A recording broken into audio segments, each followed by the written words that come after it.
Heat rises, they say, and perhaps that is why hell is often depicted as a fiery pit below the earth. But for me, hell is located in the attic of a 3-bedroom colonial in Scarsdale. The air up here is stagnant, heavy with the smell of fiberglass insulation and the distinct, dusty aroma of abandonment. It presses against my chest, making every breath a conscious negotiation with my own lungs. I sat in the broken armchair, the upholstery worn thin enough to reveal the yellow foam beneath, and listened to the silence of the house I had paid for with 50 years of squinting through a 10-power loop. My name is Elias Thorne. For 5 decades, I was a master gemologist. I graded the clarity of carbon for the world's elite. I could look at a rough stone, muddy and unpromising, and see the brilliant cut diamond hiding inside. I understood fracture points. I understood inclusions. I understood that under enough pressure, everything eventually breaks. It seems I understood stones better than I understood my own blood. My stomach growled, a hollow, cramping sound that echoed in the small room. It was 2 p.m. They had forgotten lunch again. It was becoming a pattern, a subtle form of erosion designed to wear me down. Since I refused to sign over the deed to the house last month, the meals had become smaller, the heating less frequent, the isolation more absolute. They claimed the stairs to the master bedroom were too dangerous for my knees. They claimed I was getting confused at night. But I wasn't confused. I knew exactly why I was here. They wanted the master suite with the soaking tub and the walk-in closet. They wanted to turn my study, filled with my reference books and equipment, into a gaming room for Marcus to play soldier on a screen while he ignored the war he was waging on his father. I was no longer the patriarch. I was a dull, cracked stone in their shoe, and they were trying to shake me loose. I looked at the wall across from me. To the untrained eye, it was just a sheet of drywall in a dark closet, slightly discolored by age. But I knew better.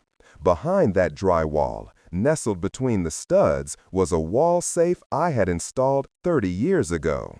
And inside that safe was the weeping star. My grandfather brought the stone from the mines of Sierra Leone in the 1920s. It was a massive, uncut diamond, the size of a hen's egg, cloudy and ominous. It wasn't beautiful in the traditional sense. It didn't sparkle. It absorbed light. It sat in the palm of your hand like a black hole, heavy and cold. The legend said it was cursed. It said the stone brought absolute ruin to anyone who possessed it through greed. For 50 years, I kept it hidden. I am a man of science, not superstition. I know that carbon is carbon, but I also know human nature.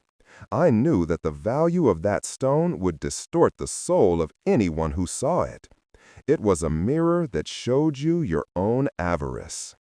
I had hoped I would never have to open that safe. I had hoped that Marcus would prove to be a man of character, that he would value his father more than a potential payday. But hope is a fragile thing, easily shattered by the reality of a son who locks you in an attic and starves you. If you are listening and you think you know the people you sleep under the same roof with, try putting $1 million on the table and see who picks up the knife. I wish someone had warned me that the greed of a child is sharper than any diamond cutter's blade. Don't make the mistake of thinking blood is thicker than gold. It isn't. I stood up. My knees popped, a sound like dry twigs snapping. It was time. I walked to the closet. I gripped the edge of the heavy oak bookshelf that stood in front of the hidden panel. I took a deep breath, steeling myself. Then I shoved. The bookshelf tipped. It crashed into the wall, punching a hole through the drywall before toppling onto its side with a deafening boom. Books scattered across the floorboards. I collapsed onto the floor, clutching my chest, and waited. It took less than 30 seconds. Heavy footsteps thundered up the stairs. The door was thrown open. Marcus stood in the doorway, his face flushed with annoyance, not concern. He looked at the mess, then at me. "What did you break now, old man?" Val appeared behind him, wiping her hands on a dish towel. "Great, just great." I tripped," I wheezed, pointing a shaking hand toward the closet. "I grabbed the shelf." Marcus sighed, a sound of pure exhaustion. "You're a hazard, Dad, a liability." He walked over to the closet to inspect the damage. He kicked a book out of the way. Then he froze. The corner of the bookshelf had smashed through the drywall, revealing the dull gray steel of the safe door. "Marcus?" whispered. He reached out and touched the dial. He looked back at me, his eyes wide. He didn't know it existed. I had never told him. "Dad," he said, his voice changing instantly. The annoyance vanished, replaced by a hungry curiosity. "Nothing," I rasped, feigning terror. "Just old papers." "Open it," he commanded. "No," I said, shrinking back against the armchair. Marcus walked over to me. He grabbed my arm and hauled me to my feet. His grip was bruising. "Open the damn safe, Dad, or so help me God, we pack your bags for the state home tonight." Val stepped into the room. She looked at the safe, then at Marcus. "Do it, Elias," she said, dropping the dad entirely. I let myself tremble. I let my breathing hitch. I shuffled to the safe, my fingers hovering over the dial. "It's dangerous," I whispered. "The combination," Marcus barked. "Right, left, right," I mumbled, spinning the dial. 32, 15, 08. The tumblers clicked. A sound I had loved my whole life. The sound of security. Now it was the sound of a trap springing shut. I pulled the handle. The heavy steel door swung open on silent hinges. Inside, resting on a faded black velvet pillow, sat the weeping star. Even in the dim light of the attic, it had a presence. It didn't glitter. It loomed. It was a rough, uncut chunk of condensed history, dark as a bruise. Marcus gasped. He reached in, his hand shaking, and pulled it out. "Whew," he breathed. "Is this?" "It's the weeping star," I said softly. "My grandfather brought it from Sierra Leone." Val asked, her voice trembling. She pushed past Marcus to touch it. 80 carats, I lied. It was closer to 100, but 80 sounded believable enough to be staggering without being impossible. "But it's flawed." Marcus laughed. It was a wet, ugly sound. "Dad, this is a winning lottery ticket." "It destroys families," I warned, watching the reflection of the stone in his eyes. I saw the change happen in real time. The son I had raised evaporated. In his place stood an addict, and the stone was the needle. "Shut up, old man," Marcus sneered. He shoved the stone into his pocket. He patted it, ensuring it was secure. "We can't sell it here," Val whispered, her eyes darting around the attic as if the walls had ears. "People will ask questions. We can say he lost it." "Exactly," Marcus said. He looked at me. There was no love in his gaze. There was only calculation. I was no longer a burden. I was a witness. "You don't say a word about this," Marcus said, pointing a finger in my face. "Not a word to anyone. If you do, we'll tell the doctors you're hallucinating. Who are they going to believe?" "Please," I begged, reaching out. "Give it back." Marcus shoved me backward. I fell into the armchair. "Let's go," he said to Val. They walked out. They closed the door. And then, for the first time in 6 months, I heard the click of the deadbolt sliding into place from the outside. They had locked me in. I sat in the chair, listening to their footsteps retreat down the stairs. I heard them arguing almost immediately. "Let me hold it," Val's voice drifted up through the floorboards. "No, I've got it," Marcus snapped. "Val!" she shrieked. The paranoia of the curse had already taken root, fertilized by their own avarice. It didn't need magic. It just needed greed. I waited until night fell. The house was quiet, save for the occasional slam of a door or a hushed, angry whisper. They were guarding the diamond from each other and guarding me from the world. I reached under the cushion of the armchair and pulled out my old lockpicking kit, a slim leather case I had saved from my workshop. I was a gemologist, yes, but you don't handle millions in stones without learning how to open a few doors. It took me 2 days to find the right moment. 2 days of them sliding trays of cold food through the door like I was a prisoner in a dungeon. 2 days of listening to the tension downstairs wind tighter and tighter. On the third morning, they left. They had a meeting with a specialist, or so they shouted to each other. They were trying to find a buyer. I went to work. The lock was a simple residential deadbolt. Insultingly easy. I had it open in 45 seconds. I crept down the stairs. My legs shook, weakened by the lack of food, but my resolve was iron.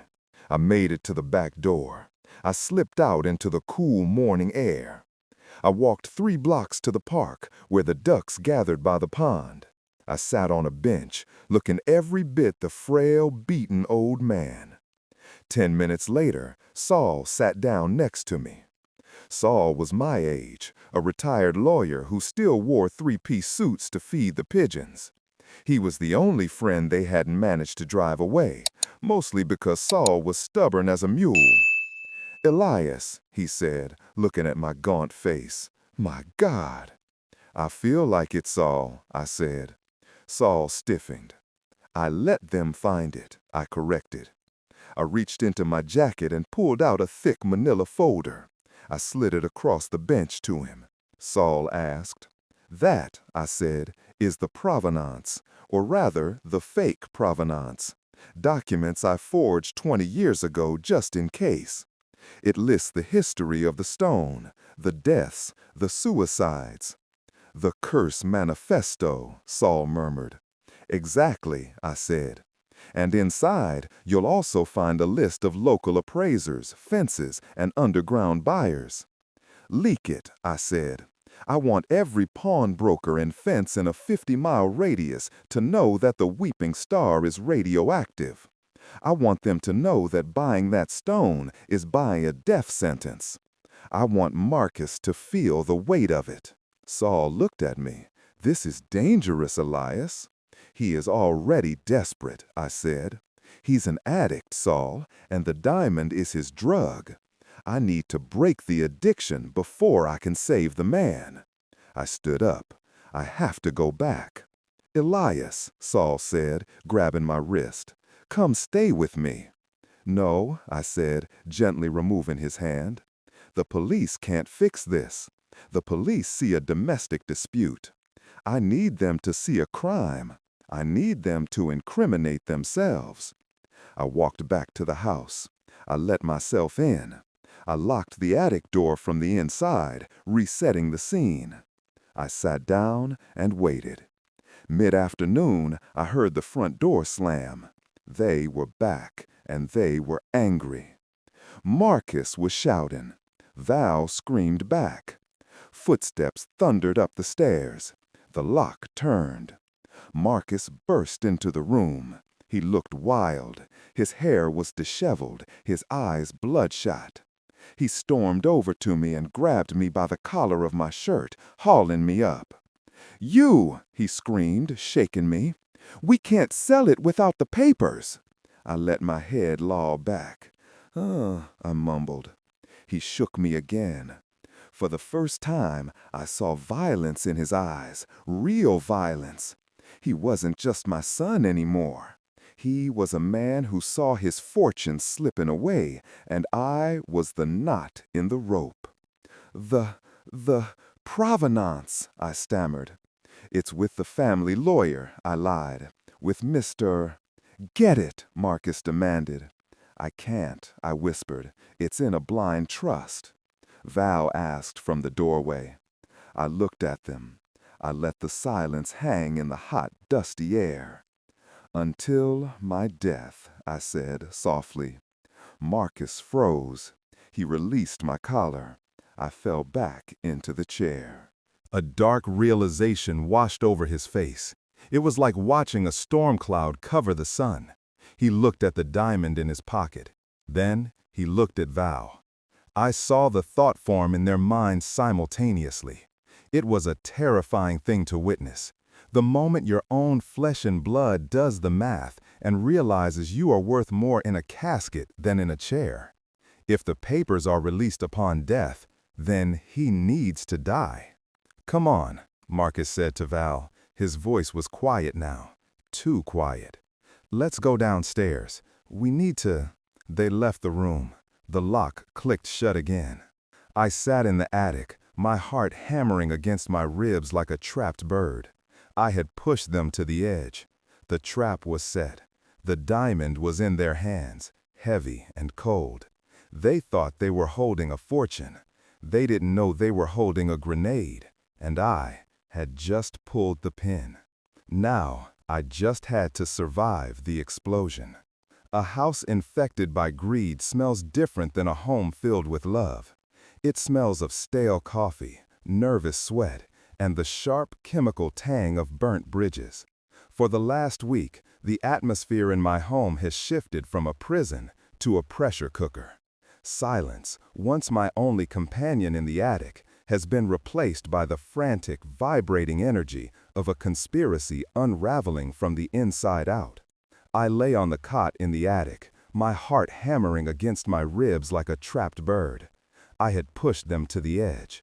The trap was set.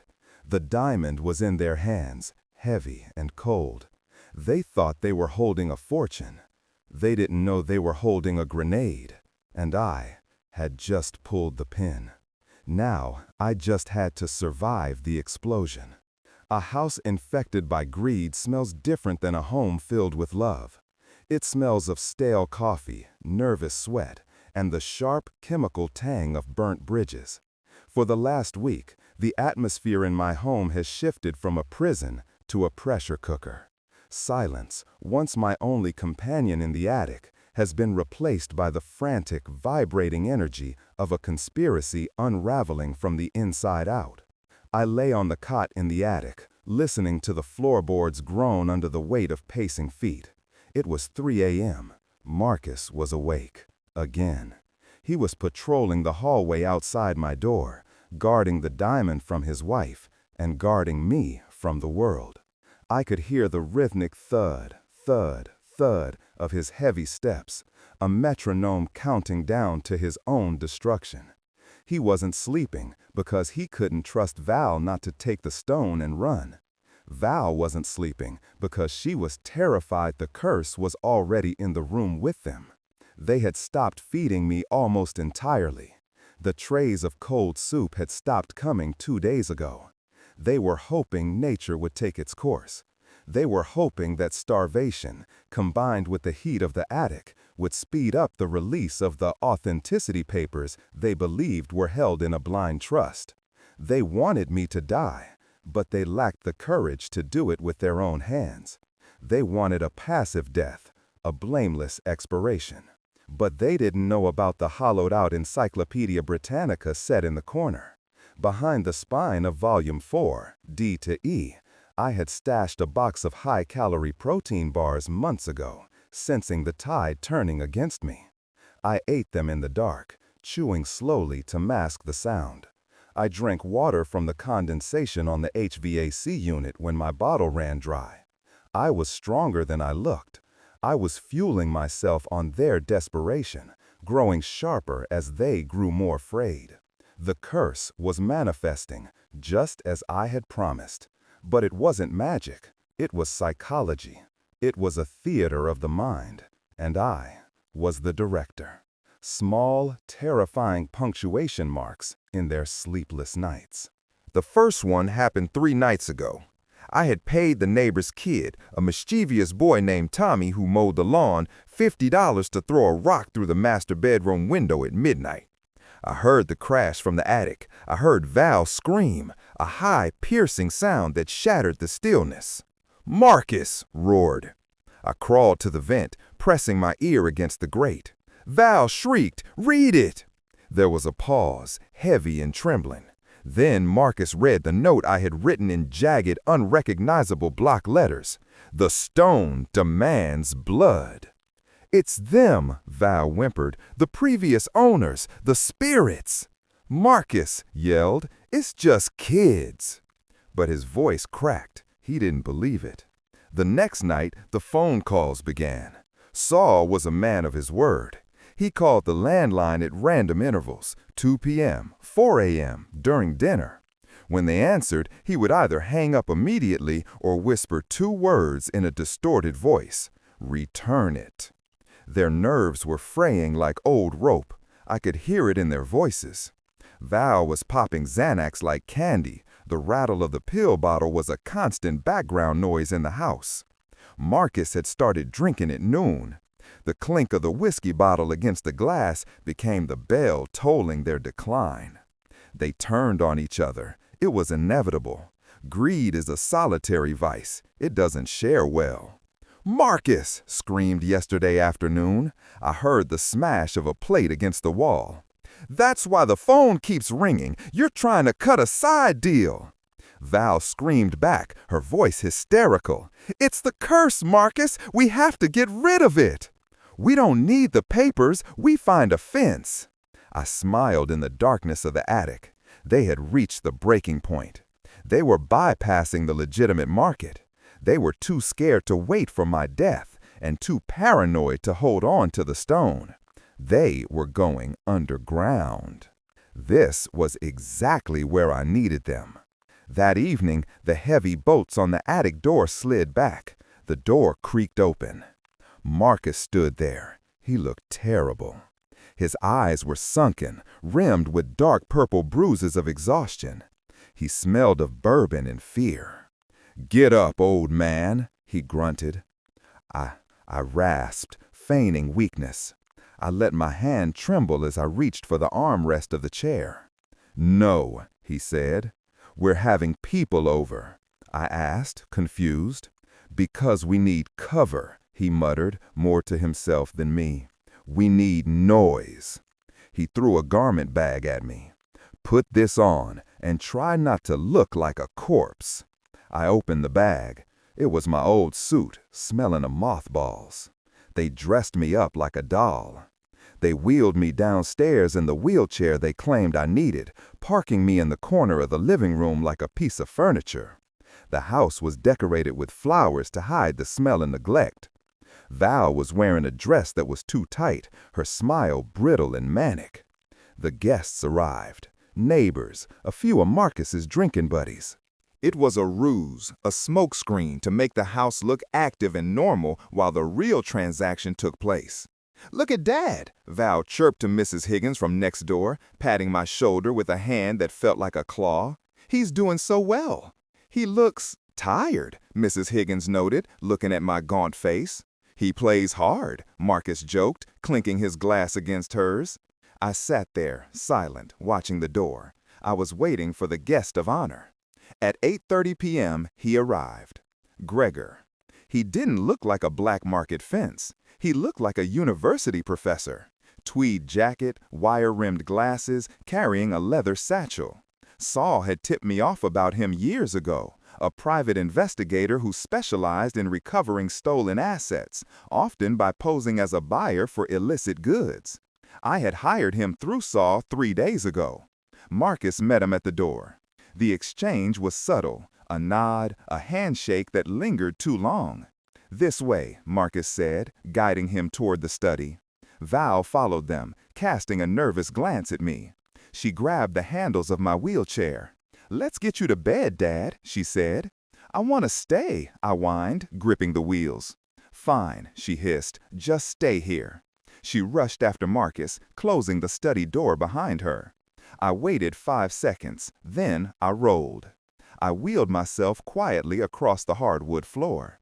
The guests were distracted by the open bar and the hors d'oeuvres.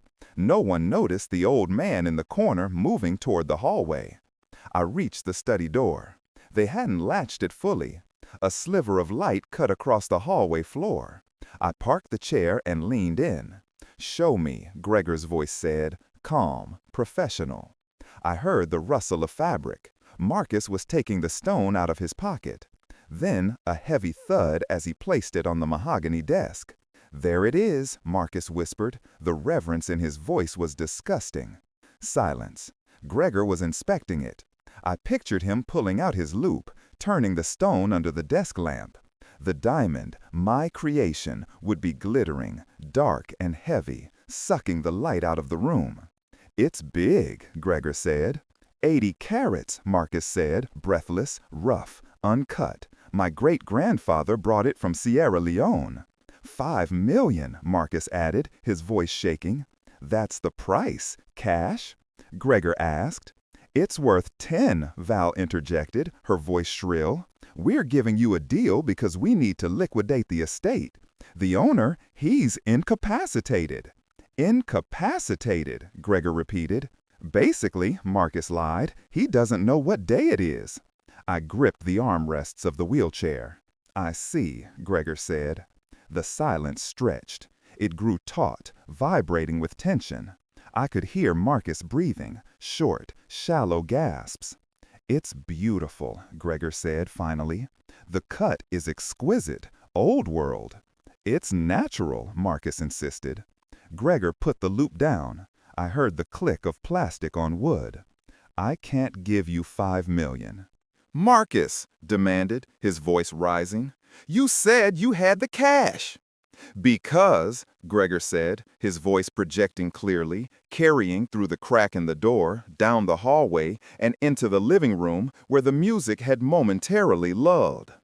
The air left the room. It was as if a vacuum had been engaged. Val screeches. It wasn't a word. It was a sound of pure structural failure. "It's glass," Gregor said. "High quality, lead crystal, yes. Doped with trace elements to give it that cloudy, dark look. Expertly cut. Probably by a master who knew exactly how to mimic a raw cleavage plane. But it's paste. It's a prop." Marcus screamed. The sound tore through the house. "You're trying to lowball us. Dad kept it in a safe. He hid it behind a wall." I put my hands on the wheels. I pushed. The door swung open. I rolled into the study. The guests, hearing the screaming, had gathered at the open doorway behind me, peering in with drinks in their hands. Marcus and Val spun around. They looked at me. Their faces were masks of sweaty terror and confusion. "The weeping star," I said. My voice was clear. It was strong. It filled the room, bouncing off the books and the wood paneling. I locked the brakes on the chair. Then I stood up. I stood up slowly, unfolding my frame, straightening my spine. I didn't need the chair. I never did. Marcus stumbled back, hitting the desk. "The weeping star," I continued, taking a step toward them, "was a magnificent stone, 82 carats. I stopped in front of the desk. I looked down at the dark lump of glass sitting there. "It was sold 40 years ago," I said. Marcus whispered, "But—" "To pay for your college tuition, Marcus," I said, looking him in the eye. "To pay for your first house. To pay for your wedding that cost more than my annual salary." I picked up the fake stone. It was heavy in my hand. I held it up to the light. It caught the lamp glare, dull and lifeless. "I cut this myself in the workshop 20 years ago. It was a practice piece, a study in fracture dynamics." I looked from Marcus to Val. "I wanted to see if you would ever open that safe and ask for a story," I said softly. You set us up," Val whispered. Her face was the color of curdled milk. She looked at the guests in the doorway, realizing the audience was real. "You set yourselves up," I replied. "You stopped feeding me. You locked me in an attic with no heat." "Dad, no," Marcus stammered, reaching out. We were just—" I laughed. It was a dry, mirthless sound. I signaled to the doorway. Saul stepped out from the crowd of stunned guests. He wasn't smiling. He held his phone up. Behind him, 2 uniformed police officers stepped into the light. "We have the audio recordings from the last week," Saul announced, his voice ringing like a gavel. "The threats, the conspiracy to commit fraud, the elder abuse, the conversations about expediting Elias's death. It's all on the cloud, Marcus." Marcus looked at Saul. He looked at the police. He looked at the glass stone in my hand. He dropped to his knees. It wasn't a gesture of prayer. It was a collapse. The realization of what he had lost crushed him physically. He didn't just lose a diamond. He realized in that second that he had lost the real inheritance, the trust fund, the property, the legacy. "It's gone, Marcus," I said, answering the question in his eyes. "The liquid assets are in a blind trust for the St. Jude Children's Hospital." The police moved in. "Marcus Thorne, Valerie Thorne," the officer said, pulling handcuffs from his belt. I watched as they were cuffed. I watched as Val began to scream, blaming Marcus, blaming me, blaming the curse. I watched as Marcus wept, ugly heaving sobs of a man who realized he had traded a kingdom for a trinket. As they were dragged out past the stunned guests who parted like the Red Sea, Marcus looked back at me. "It was cursed," he sobbed. "It was," I said. "Greed is the curse, Marcus." The front door slammed. The sirens wailed, fading into the distance. The guests, uncomfortable and horrified, began to filter out, leaving mumbled apologies in their wake. Gregor packed up his satchel, nodded to me with a respectful tip of his head, and vanished. I stood alone in the study. I looked at the glass stone in my hand. It was worthless. It was just lead and silica. Yet it had bought my freedom. It had revealed the truth that had been hiding in the dark for years. I walked over to the desk and placed it down on the velvet pad. It sat there, dark and silent. "Curse lifted," I whispered. I walked out of the room, leaving the door open. I walked past the empty wheelchair. I went to the kitchen and found a bottle of wine, my wine, the good stuff they had been saving for my funeral. I poured a glass. I stood by the window, looking out at the night. For the first time in 6 months, the house was mine again. The silence wasn't heavy anymore. It wasn't the silence of a prison. It was the silence of peace. And it was beautiful.